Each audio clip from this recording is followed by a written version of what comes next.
Okay, hello Anthony. I'm just gonna make two videos because I can only do 10-minute long videos at a time. I haven't paid for a software yet to film the gaming screen. Okay, so what we got? Four Bone Crusher Giants. The reason I got four Bone Crusher Giants in there is because it's cheap, it's removal, and it also does some damage. It works great with Terror of the Peaks, like most cards. Cultivate. You need to get those lands out quickly because we want to play Genesis Ultimatum as soon as we can. So that's why we got four Cultivate. Okay, we only need three faster. There's no point in having four fasters because sometimes you end up having two or three fasters in your opening hand and stuff like that, and so you have to mulligan. So you're best off having least of the more important creatures in my view. Storm's Wrath, you need removal, and Storm's Wrath's a great removal, especially if you're playing a white deck and they've got a load of creatures powering themselves up quickly. Okay, that's where Storm's Wrath comes in. Also, because you've got some powerful creatures out here, you can play Storm's Wrath and they survive. Terror of the Peaks is one of my favourite cards because every time you bring another creature in, it does that much damage. This does 6, this does 6, this does 8, and so on and so forth. And even Bone Crusher doing the 4 is pretty damn useful. Elder Gargroth is fairly cheap for a 6/6, but what's useful, if you've got Terror of the Peaks out, you can create a 3/3 green beast creature token doing more damage. If you haven't, you're short on cards, you can gain 3 life and you can draw a card. It's a brilliant card. Honey Mammoth is brilliant. Okay, it works well if you've got Terror of the Peaks out, and also if you've got Thassa out, because you're getting extra life when you. Quite often happens in the game. I've got Honey Mammoth out. It's doing its defensive job, and you bring it back and you're getting 4 life all the time. There's only 2 of these. All right, we've only got 2 of these, but they do come out usually normally before Genesis Ultimatum.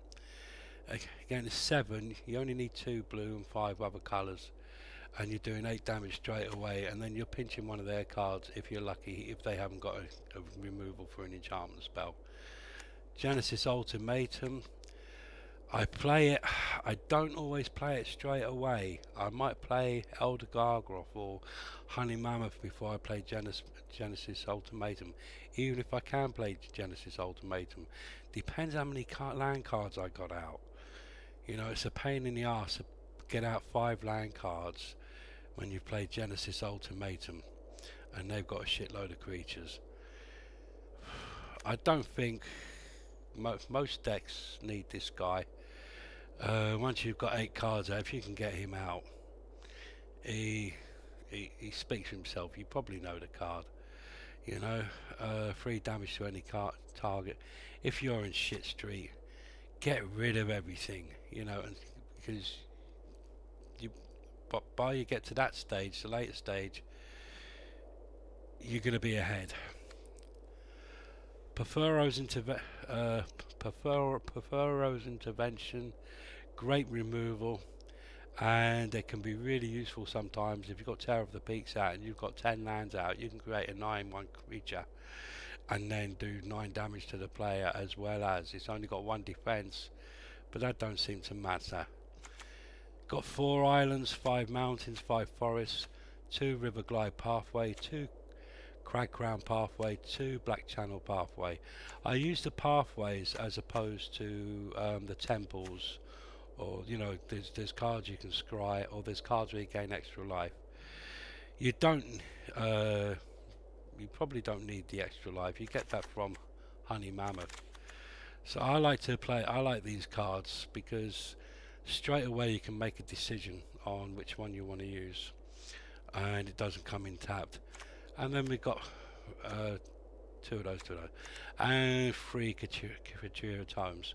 These are really useful. If they come out in your hand first of all, that's brilliant because you often can't afford to play other spells, and later on in the game, they come in later, you can cycle and get a card you really want. That's the deck, and in the next film, you see it in action. Okay, hope I haven't waffled too much. Cheers.